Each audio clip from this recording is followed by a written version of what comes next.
उन दोनों की बात सुनकर कुणाल और आरोही के माता पिता बहुत खुश हो गए। मैंने कहा था ना, ये दोनों बस बाहर से ही मना कर रहे हैं, अंदर से तो ये दोनों भी एक दूसरे को पसंद करते हैं।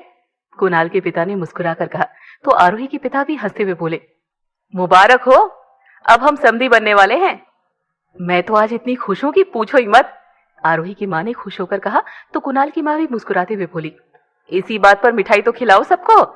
आरोही की मां मिठाई लेकर आ गई और सब मिलकर मिठाई खाने लगे। सबको इतना खुश देखकर आरोही उदास होकर कुणाल के कान में फुसफुसाई, सब कितने खुश है कुणाल, कहीं हम झूठ बोलकर कुछ गलत तो नहीं कर रहे? डोंट वरी, किसी के भले के लिए बोला गया झूठ नहीं होता है, मैं बाद में सब ठीक कर दूंगा, कुणाल ने उसे हौसला देते हुए कहा। रात में कुणाल ने कृति को फोन करके अपने प्लान के पहले कदम के बारे में बता दिया, जिसे जानकर कृति खुश होकर बोली, ग्रेट, आपका काम खत्म, अब मेरा काम शुरू। आरोही को तो समझा दिया है मैंने, पर पता नहीं क्यों खुद को अब तक नहीं समझा पा रहा हूँ।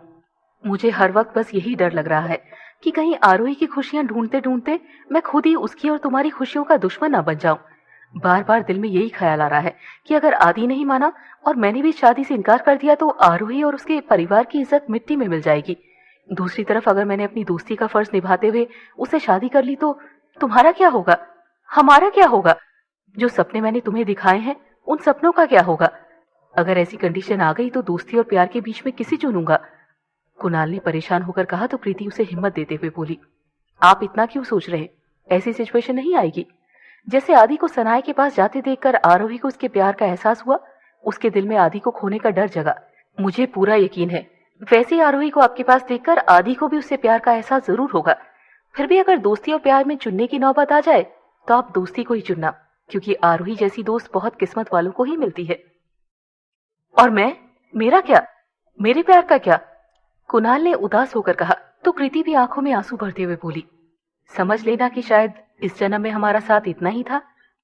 नहीं, मैं ये सब कुछ नहीं समझ पाऊंगा, मैं तुम्हारे बिना नहीं जी सकता कृति, कुणाल ने परेशान होकर कहा तो कृति मन ही मन बोल पड़ी, जी तो मैं भी नहीं पाऊंगी कुणाल, पर आपके सामने कमजोर होकर आपको अपने रास्ते से भटकने भी नहीं दूंगी। आरोही बहुत अच्छी है और वो इस दुनिया की हर खुशी डिजर्व करती है। मैं जानती हूँ कि आदि अभी सनाए के झांसे में आ गया है, पर उसने भी तो मेरे लिए कितना कुछ किया है, हमेशा मेरा कितना ख्याल रखा है, और जब मेरी बारी आई उसके लिए कुछ करने की तो मैं भी पीछे नहीं हट सकती।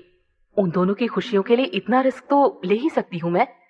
ये सोचते हुए कृति की आंखों में आंसू आ गए, पर उसने चुपके से अपने आंसू पोंछ लिए और कुणाल को हौसला देते हुए बोली, आप अभी से इतना मत सोचो, अच्छा सोचो तो सब अच्छा ही होगा। आई होप कि जो गमों का तूफान हम चारों की जिंदगी में उमड़ा है जल्दी थम जाए, कुणाल ने गहरी सांस लेते हुए कहा तो कृति मुस्कुराकर बोली, आप परेशान मत होइए, सब एकदम ठीक हो जाएगा।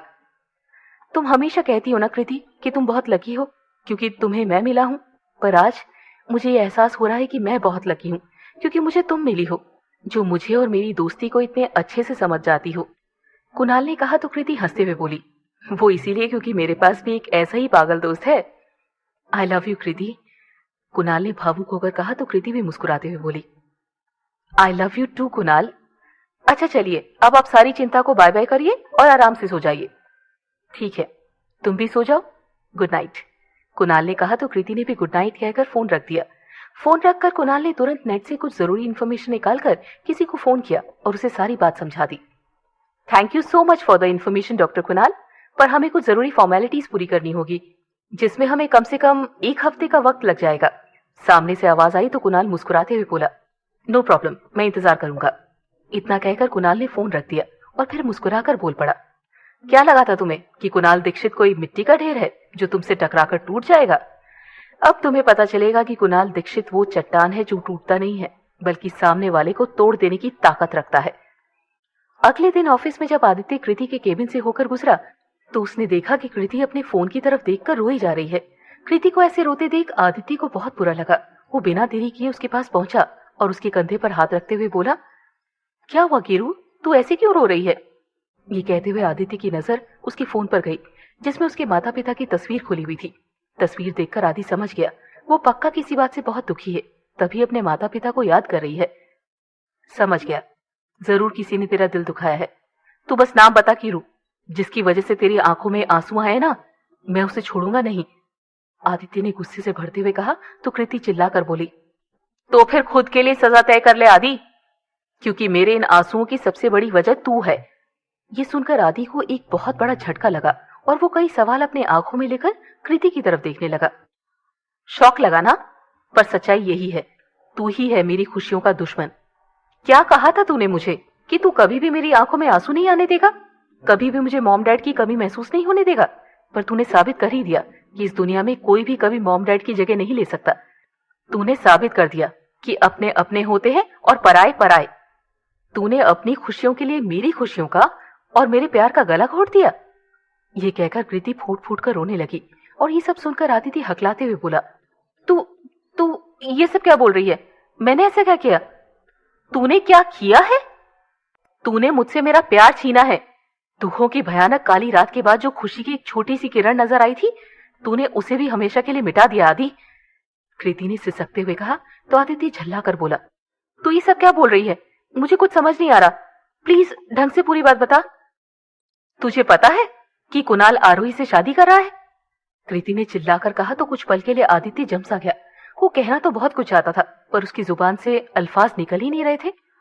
शौक लगा? पर क्यों? तुझे तो खुश होना चाहिए ना, आखिर तू और तेरा प्यार जीत ही गया। तूने अपने प्यार का फर्ज निभा लिया और कुणाल ने अपनी दोस्ती का। मैं और आरोही तो जैसे कोई खिलौना है तुम दोनों के लिए। तुम्हारी नजरों में हमारी कोई फीलिंग्स ही नहीं है, तभी तो ऐसा करते हो ना तुम दोनों। जब मन आया प्यार दिखा लिया और जब मन आया तो अपने फर्ज की दुहाई देकर पीछे हट गए। बस यही कदर है हमारी तुम दोनों की नजरों में। कृति ने कटाक्ष मारा तो आदित्य चिल्लाते हुए बोल पड़ा, बस कर कृति, मैंने किसी से प्यार का नाटक नहीं किया है। मैंने कभी नहीं कहा कि मैं आरोही से प्यार करता हूं। अगर उसे ऐसा लगा तो ये उसकी गलती है, मेरी नहीं। इसीलिए प्लीज तुम लोग उसे समझाओ, मुझे नहीं। रही बात कुणाल की, तो मैं ये अच्छे से जानता हूं कि वो ये सब क्यों कर रहा है। वो तुझे दुख देकर मुझसे अपनी बेइज्जती का बदला लेना चाहता है, पर मैं उसे ऐसा नहीं करने दूंगा। मैं उसे ऐसे तेरी जिंदगी के साथ खिलवाड़ नहीं करने दूंगा। मैं अभी इसी वक्त जाकर उससे बात करूंगा। इतना कहकर आदित्य गुस्से में हॉस्पिटल के लिए निकल गया और कृति ने तुरंत कुणाल को कॉल करके इन सब के बारे में बता दिया।